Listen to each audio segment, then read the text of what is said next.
Hello everyone, welcome to ఐరేజ్ academy. ఈ వీడియోలో మనము ఆర్ఆర్బి టెక్నీషియన్ సంబంధించిన ఎగ్జామ్ డేట్స్ మరియు దాంతోపాటు కొంతమంది స్టూడెంట్స్కి మేజర్ డౌట్స్ ఉన్నాయండి. కొన్ని అప్లికేషన్ డేట్లు కావచ్చు, అవి ఎగ్జామ్ ప్యాటర్న్ అండ్ సిలబస్ గురించి కావచ్చు.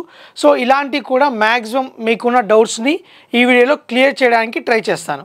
ఓకే, ముందుగా సో ఈ ఆర్ఆర్బి టెక్నీషియన్ సంబంధించి ఆల్రెడీ అప్లికేషన్ స్టార్ట్ అయింది కాబట్టి ఎవరైతే అప్లై చేయాలనుకుంటున్నారో వాళ్ళు త్వరగా అప్లై చేయండి. ఎందుకంటే మనకు 8th ఏప్రిల్ వరకే టైం ఉండింది. సో మనకి ఇక్కడ టైం చూసుకోండి, 8th ఏప్రిల్ వరకే టైం ఉంటుంది. సో దీని తర్వాత మనకు మోడిఫికేషన్స్ కూడా టైం ఇస్తారనుకోండి. ఏదైనా చిన్న చిన్న తప్పులు చేసినా సరే మనకు 9th to 14th modification time కూడా ఇస్తారు. సో ఫస్ట్ మనం అప్లై చేయాలంటే దాంట్లో కూడా కొన్ని డౌట్స్ ఉన్నాయి. ఆ డౌట్స్ కూడా మీకు క్లియర్ చేస్తాను.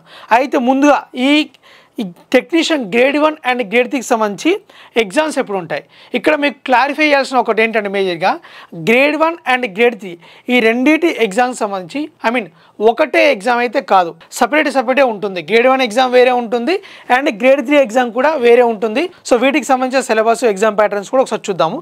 సో అంతకంటే ముందుగా ఎగ్జామ్ డేట్స్ ఎప్పుడు ఉంటాయి. ఓకే, ఆర్ఆర్బి టెక్నీషియన్ మనకు దీని గురించి ఒక నోటీస్ అయితే వచ్చింది. మేజర్గా నోటిఫికేషన్ ఎప్పుడు వస్తుంది, అప్లికేషన్ డేట్ ఎప్పుడు స్టార్ట్ అవుతుంది, ఎండ్ ఎప్పుడు అవుతుంది, ఎగ్జామ్ ఎప్పుడు ఉండే అవకాశం ఉంది, రిజల్ట్ ఎప్పుడు వచ్చే అవకాశం ఉంది, ఇవన్నీ కూడా మనకి ఈ నోటీస్లో ఇచ్చారు. ఒకసారి చూద్దాం. నమ్మలో ఫస్ట్ ఆన్లైన్ అప్లికేషన్ అనేది మార్చ్ ఏప్రిల్ 2024 అని చెప్పారు.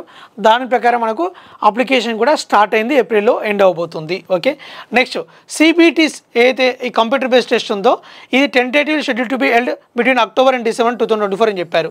సో ఇది ఒక ఇక్కడ మనకు అక్టోబర్ అండ్ డిసెంబర్లో చెప్పారు.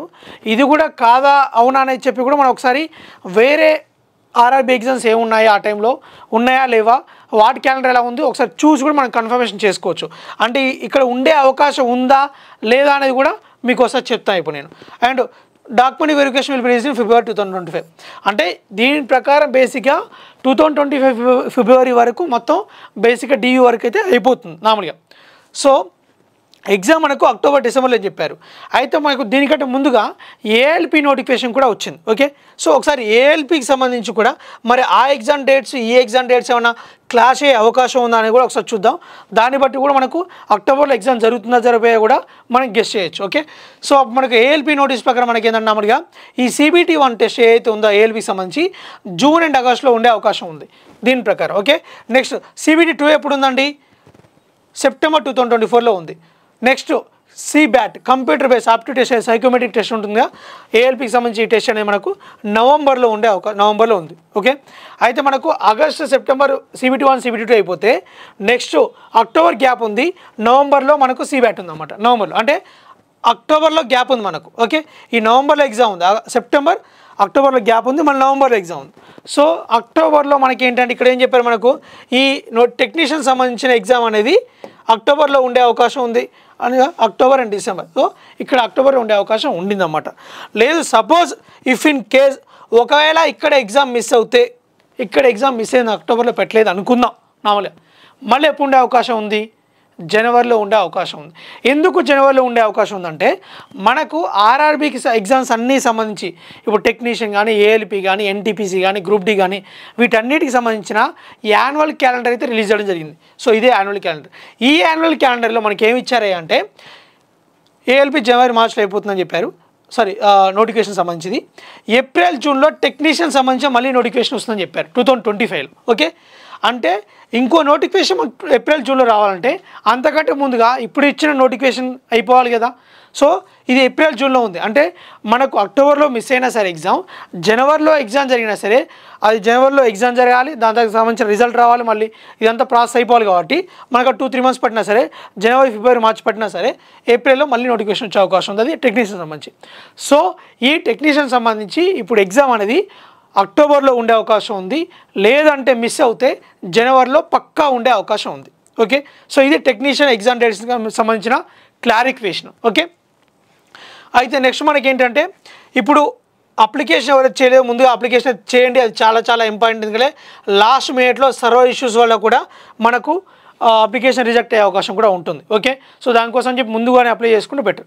సో మన ఐరేజ్ ఆన్లైన్ క్లాస్ యాప్లో ఈ టెక్నీషియన్ సంబంధించి, టెక్నీషియనే కాదు కమింగ్ నోటిఫికేషన్స్ పడే ఎన్టీపీసీ కానీ, గ్రూప్ డి కానీ వాటికి సంబంధించి కూడా మన ఐరేజ్ ఆన్లైన్ క్లాస్ యాప్లో ద బెస్ట్ ప్రైసెస్కే మంచి కంటెంట్, అంటే మంచి ఫ్యాకల్టీస్ చేత ప్రతిదీ ఇప్పుడు నోటిఫికేషన్లో ఇచ్చిన ప్రతి సబ్జెక్ట్ కవర్ అయ్యేలాగా, ఈవెన్ ఇప్పుడు టెక్నీషియన్ సంబంధించిన బేసిక్ సైన్స్ అండ్ ఇంజనీరింగ్ మ్యాథమెటిక్స్లో ఇచ్చిన టాపిక్స్ అన్నీ కూడా కవర్ అయ్యేలాగా మన ఐరేజ్ ఆన్లైన్ క్లాస్లో ఆర్ఆర్బీ కోర్స్ అనేది ఉంది.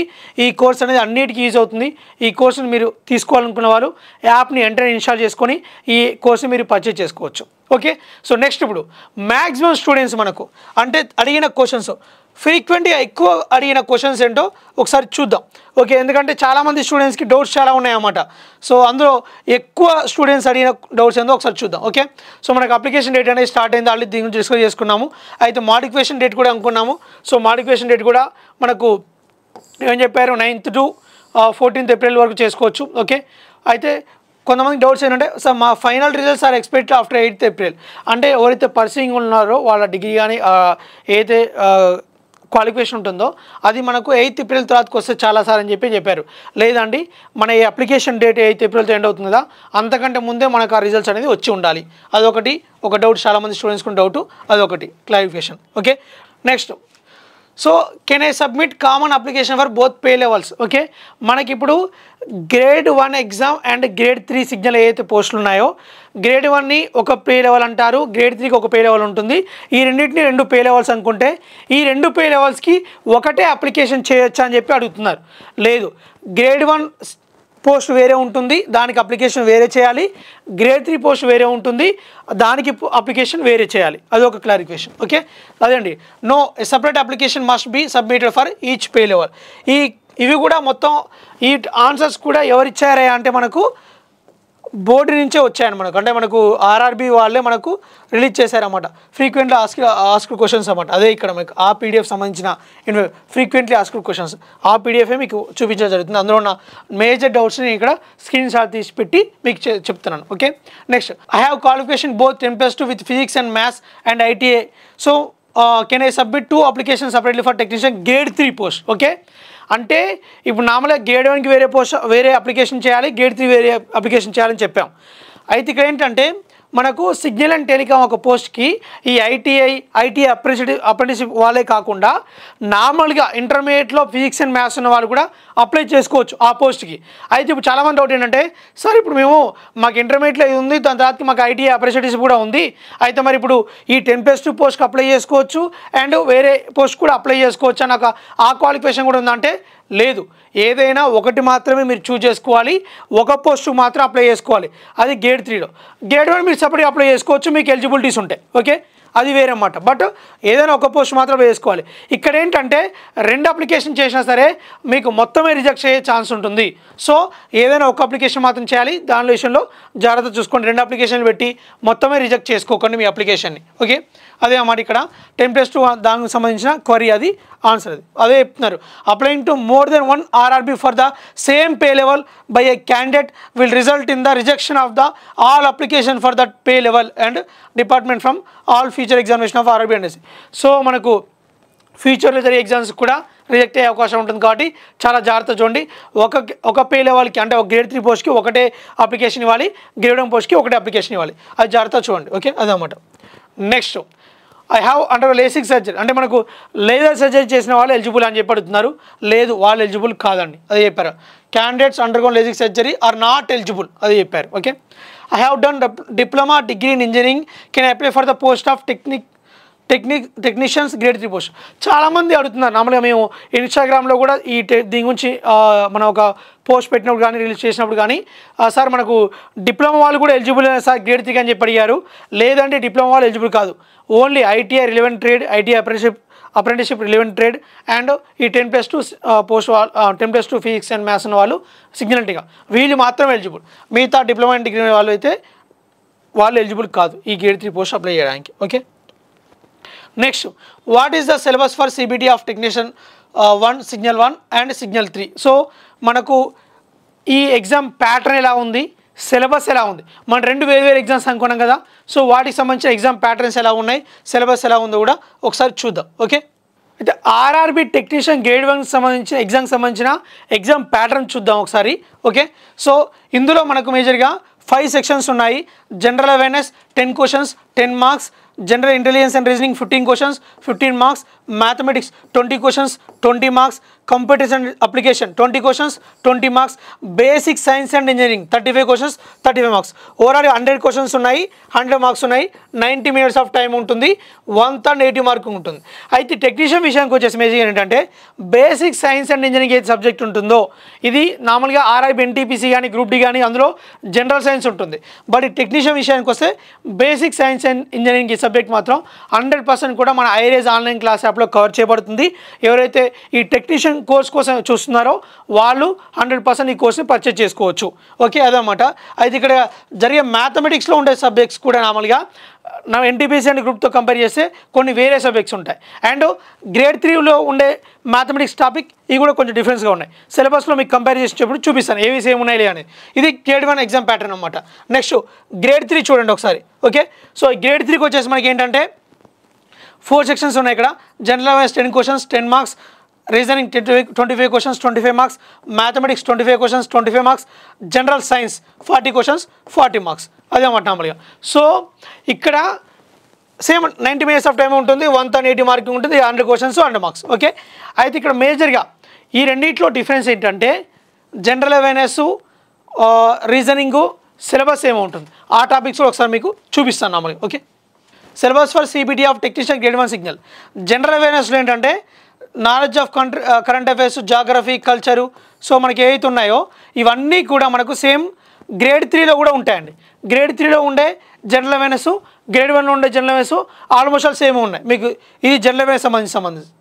Next general intelligence reasoning. ఇందులో ఉండే analogy, alphabetical number series, coding, decoding, relationship, సిలాయన్స్, జంబ్లింగ్, ఈ టాపిక్స్ ఏవైతే ఉన్నాయో గ్రేడ్ 3లో కూడా సేమ్ ఉన్నాయి. ఇది రీజనింగ్ కూడా.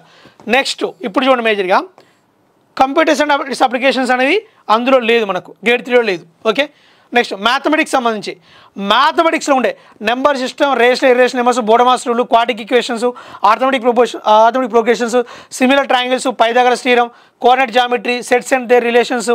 అంటే ఇక్కడ ఉన్న మ్యాథ్స్ ఏంటంటే స్టాటిస్టిక్స్ కానీ ఇవన్నీ కూడా మ్యాథ్స్ ఏంటంటే ఇక్కడ మ్యాథమెటిక్స్ సంబంధించి ఎక్కువ ఉన్నాయి, ఆర్థమెటిక్ పార్ట్ అనేది తక్కువ ఉంది ఇక్కడ మనకు. ఇది టెక్నీషియన్ గ్రేడ్ 1లో. బట్ గ్రేడ్ 3కి వచ్చేసి మనకు ఆర్థమెటిక్ ఉంటుంది. ఇందులో ఉన్న మ్యాథ్స్ బేసిక్గా నెంబర్ సిస్టమ్ కానీ, మెన్సురేషన్ కానీ ఇవి మాత్రం ఉన్నాయి మనకి ఎక్కువ నార్మల్గా. సో ఇక్కడ మ్యాథమెటిక్స్ సంబంధించిన టాపిక్స్ ఎక్కువ ఉన్నాయి, అక్కడ ఆర్థమెటిక్, మ్యాథమెటిక్స్లో కొన్ని టాపిక్స్ ఉన్నాయి. ఇది మేజర్ డిఫరెన్స్ అన్నమాట మ్యాథమెటిక్స్ సంబంధించి. నెక్స్ట్ ఈ బేసిక్ సైన్స్ అండ్ ఇంజనీరింగ్ అనేది కంప్లీట్గా దానికి దీనికి సంబంధం లేదు. గ్రేడ్ 3కి గ్రేడ్ 1కి సంబంధం లేదు. అంటే చాలామంది ఏంటంటే గ్రేడ్ 1 గ్రేడ్ 3కి సిలబస్ ఉంటుంది, బట్ లెవెల్ వేరే ఉంటుంది అనుకుంటున్నారు, అంటే ఎగ్జామ్లో అడిగే స్టాండర్డ్ అనేది. బట్ థింగ్ ఏంటంటే ఇక్కడ మేజర్గా గ్రేడ్ 1 గ్రేడ్ 3కి సిలబస్ కూడా రీజనింగ్ అంటే జనరల్ అవేర్నెస్ మాత్రమే ఉంది, మ్యాథమెటిక్స్ వేరే ఉంది, next basic science and engineering వేరే ఉంది, కంప్యూటర్స్ వేరే ఉంది. సో అదనమాట ఇది సిలబస్ కంపారిజన్ అండి నార్మల్గా. సో రెండింటికి వేరు ఉన్నాయి కాబట్టి మీ ప్రిపరేషన్ కూడా వేరే ఉండాలి. బట్ మన దగ్గర ఐరేజ్ ఆన్లైన్ క్లాస్లో మొత్తం అన్నిటికీ ఆ గ్రేడ్ 1కి గ్రేడ్ 3కి రెండింటికి కవర్ అయ్యేలాగా సిలబస్ మొత్తం కవర్ చేసి ఒకటే కోర్సు పెట్టాం, అది తీసుకోవచ్చు అన్నమాట మీరు. సో ఇది నార్మల్గా మ్యాక్సిమం డౌట్స్ క్లియర్ చేసిన అనుకుంటున్నాను. Thank you.